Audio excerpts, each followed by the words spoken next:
నమస్తే welcome to Suman TV. ఈ మధ్య బాగా వినిపిస్తున్న ప్రాబ్లం మోకాళ్ళ నొప్పులు. కొంతమందేమో పెయిన్ కిల్లర్స్‌తో సరిపెట్టుకోండి సర్జరీస్‌కెళ్ళొద్దు అని భయపెడతారు. ఇంకొంతమందేమో ఇంజెక్షన్‌తో తగ్గుతుంది అంటారు. ఇంకొంతమందేమో మోకాళ్ళలో గుజ్జు పెంచుకోవడానికి ట్రై చేయాలి అంటారు. ఇలా బోలెడ్ అన్ని డౌట్స్. మరి ఈ డౌట్స్ అన్ని క్లియర్ చేసుకుందాం. మనతో పాటు ఫార్మా ఇండస్ట్రీలో 20+ ఇయర్స్ ఎక్స్‌పీరియన్స్ ఉన్న సుబ్రహ్మణ్యం గారున్నారు. వారితో మాట్లాడదాం. నమస్తే అండి. నమస్కారం అండి. సో, మోకాళ్ళ నొప్పులనేది ఈ మధ్య కొంచెం యంగ్ ఏజ్‌లో గూడా వచ్చేస్తున్నాయి. అవును. అసలేం చేయాలి మోకాళ్ళ నొప్పులు రాగానే?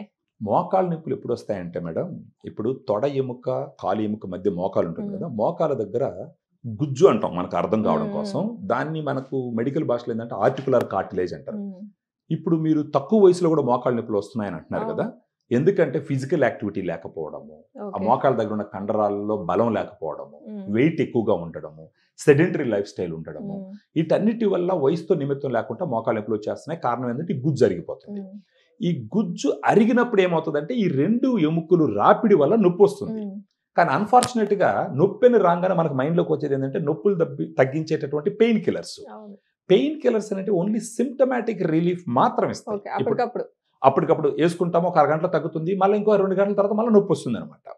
కానీ మోకాళ్ళ నొప్పులొచ్చినప్పుడు ఫస్ట్ గుర్తించవలసిన విషయం ఏంటంటే, బహుశా నా మోకాల్లో ఉండే గుజ్జు తగ్గడం మొదలుపెట్టింది అన్నది ఫస్ట్ జనాలు గుర్తించాలి. ఓకే. డౌట్ చేయాలి.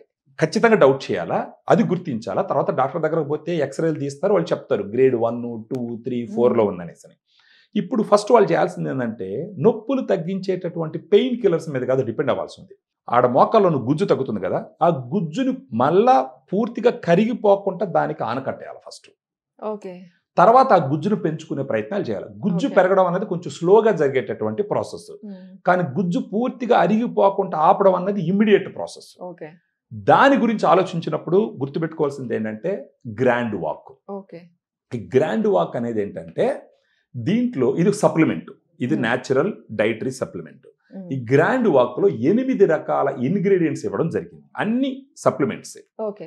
అందులో గ్లూకోజమైన్ 1500 మిల్లీగ్రామ్, కాంట్రాక్టిన్ 1200 milligram, curcumin 1500 milligram, collagen 40 milligram, boswellia serrata 250 MG, హ్మ్. వైటమిన్ సి 80 ఎంజీ, తర్వాత పైపరిన్ అని ఉంటుంది. అంటే మిరియాల నుంచి తీసిన ఎక్స్ట్రాక్ట్ 15 హుహుహు. Milligram, pinus gerardiana bark extract అని ఉంటుంది 100 మిల్లీగ్రామ్. మొత్తం 8 ఇంగ్రీడియెంట్స్ ఉంటాయి. హ్మ్. 8 ఇంగ్రీడియెంట్స్ ఇవ్వడానికి రీజన్ ఏంటంటే ఇప్పుడు గుజ్జు కరిగిపోకుండా అరికట్టాలన్నా, ఫర్దర్‌గా గుజ్జు పెరగాలన్నా దానికి ఒక బలమైన సప్లిమెంట్ ఇవ్వాలి. హ్మ్. అందుకని 8 రకాలైనటువంటి సప్లిమెంట్స్ ఏయడం జరిగింది. సెకండు నేను చెప్పిన ఇప్పుడు డోస్ కూడా మీరు చూసినారంటే కొంచెం గుడ్ అమౌంట్ ఆఫ్ డోస్. ఈ ఓకే. డోస్ ఏంటంటే క్లినికల్ ట్రయల్స్ చేసినప్పుడు ఈ డోస్‌లో ఈ ఇంగ్రీడియెంట్స్ వాడినప్పుడు వాళ్ళకి నొప్పి తగ్గడము, గుజ్జు పెరగడము, ఫర్దర్‌గా గుజ్జు కరిగిపోకుండా ఉండడము గమనించడం జరిగింది. అందుకని ఆ అమౌంట్ ఆఫ్ డోస్ ఇవ్వడం జరిగింది. అందుకే దీంట్లో సాచెట్స్ ఉంటాయి. ఒక సాచెట్‌లో 7.5 గ్రామ్స్ పౌడర్ ఉంటుంది. సో, రోజుకొక సాచెట్. మార్నింగ్ గాని, ఆఫ్టర్‌నూన్ గాని భోజనం తర్వాత ఒక 250 ఎంఎల్ వాటర్‌లో మిక్స్ చేసుకొని రోజుకు ఒక సాచెట్ తాగుతూ పోతే గనక ఒక 1 మంత్‌కి డిఫరెన్స్ తెలుస్తుంది. కనీసం 3-6 మంత్స్ గాని వాడితే సిగ్నిఫికెంట్‌గా వాళ్ళ మోకాళ్ళ నొప్పులు తగ్గుతాయి. అంటే దాని అర్థం ఏంటంటే గుజ్జు కరిగిపోవడం కంట్రోల్ చేసింది. గుజ్జు పెరగడం మొదలుపెట్టిందని అర్థం అన్నమాట. అంటే ఇంత బెనిఫిట్స్ చేస్తుంది. మరి దాని ప్రైసింగ్ గాని ఒక అదంతా సాచెట్ వచ్చేసి 120 రూపీస్ ఉంటుందండి ఓకే. రోజుకి. అంటే ఒక నెలకి రూ. 3600 అంటే ఎంఆర్‌పి. అంటే మన డైటీషియన్స్‌తో మాట్లాడినప్పుడు అవతల వాళ్ళ ఆర్థిక స్థితిగతులను బట్టి తగ్గించడం కూడా ఉంటుంది. డిస్కౌంట్స్. అంటే మీరిప్పుడు నెలకి రూ. 3600 ఎంఆర్‌పి అంటున్నారు. ఇది చాలా ఎక్స్‌పెన్సివ్ గదా! అని ఆలోచన వస్తది. కొంతమందికి. కొంతమందికి. కొంతమందికి. ఎక్స్‌పెన్సివ్ అంటే ఏంటంటే కంపారిజన్‌తో చూసేటటువంటి ఒక మైండ్ సెట్. ఇప్పుడు చిన్న ఎగ్జాంపుల్ చెప్తా మీకు. గ్రాండ్ వాక్ తీసుకోలేదు అనుకుందాం. హ్మ్. మోకాళ్ళ నొప్పులు వచ్చినాయి. 1 సంవత్సరం, 2 సంవత్సరాలు, 3 సంవత్సరాలు ఈ పెయిన్ కిల్లర్స్ అవి ఇవి యేసుకుంటూ కాలయాపన చేసేసినారు అనుకుందాం. అప్పుడేమవుతుంది నొప్పి భరించలేరు. పూర్తిగా గుజ్జు కరిగిపోతది. అవును. అప్పుడు నొప్పి భరించలేకుండా వచ్చినప్పుడు అప్పుడు అప్పో సప్పో చేసి ఆస్తులు గీస్తులు ఏదో ఒకటి చేసి డబ్బులు ఎత్తుకొని పోయి తగ్గించుకోవాలని ప్రయత్నిస్తారు. హ్మ్. అప్పుడేం చేస్తారు? మోకాళ్ళలో ఇంజెక్షన్స్ ఏపించుకుంటే గుజ్జు పెరిగిపోతదనో, నొప్పి తగ్గిపోతదనేసి జనరల్‌గా ఉంటుంది. అవునవును. దానికి పోతారు. ఒకసారి పోయినప్పుడు ఒక మోకాళ్ళకి ఇంచుమించు 1,00,000 చిల్లర ఖర్చు పెడతారు. హ్మ్. 2 మోకాళ్ళకి 2,00,000 చిల్లర ఖర్చు పెడతారు. ఈ మోకాళ్ళలో ఇంజెక్షన్ యేసుకుంటే నొప్పి తగ్గడం, గుజ్జు పెరగడం అన్నదానికి స్ట్రాంగ్ సైంటిఫిక్ ఎవిడెన్స్ లేదు. హ్మ్. కొంతమందిలో పనిచేస్తుంది, కొంతమందిలో పని చేయదు. పని చేసిన ఎన్ని రోజులు పని చేస్తుందో క్లారిటీ లేదు. ఓకే. సో, ఇప్పుడు 2 కాళ్ళకి డబ్బులు ఖర్చు పెడితే ఇంచుమించు రూ. 2,00,000 ఖర్చు పెట్టినారా లేదా? హ్మ్. అది ఎన్ని రోజులు పని చేస్తుందో కూడా క్లారిటీ ఉండదు. దాన్ని వదిలేద్దాం. సో, పూర్తిగా గుజ్జు కరిగిపోతది.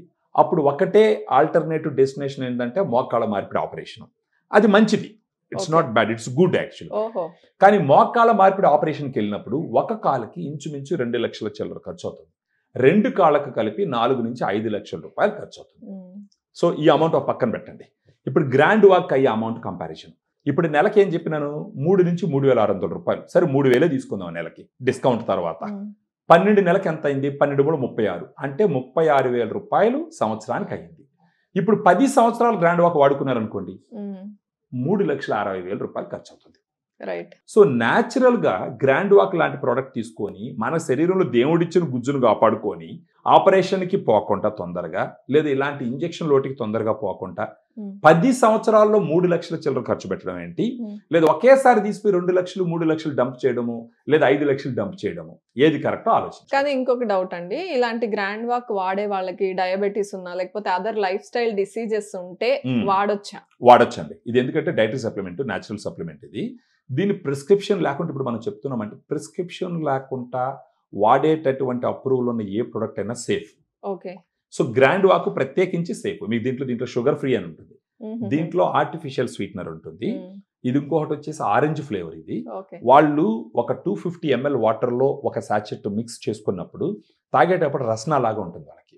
సో షుగర్ పేషెంట్స్ కూడా హ్యాపీగా దీన్ని తీసుకోవచ్చు. Right. Thank you so much అండి. Thank you. Prevention is better than cure అనే దానికి పర్ఫెక్ట్ గా ఒక ఎగ్జాంపుల్ తో వచ్చి చెప్పారు. ఇదే రైట్ అండి. మెడికల్ గైడ్ లైన్స్ కూడా చెప్తుంది ఏంటంటే మోకాళ్ళ నొప్పి రాగానే పరిగెత్తుకుంటూ ఆపరేషన్కి, ఈవెన్ డాక్టర్ దగ్గరికి పోయినా కూడా గుజ్జున్నప్పుడు ఎవరు ఆపరేషన్ చేయరు. మోకాళ్ళ నొప్పులు రాగానే గుజ్జు పూర్తిగా అరిగిపోయేదాకా కాలయాపన చేయొద్దు. మోకాళ్ళ నొప్పులు స్టార్ట్ అవ్వగానే గ్రాండ్ వాక్ లాంటి సప్లిమెంట్ స్టార్ట్ చేయాలి. రైట్. థ్యాంక్ యూ అండి. Thank you.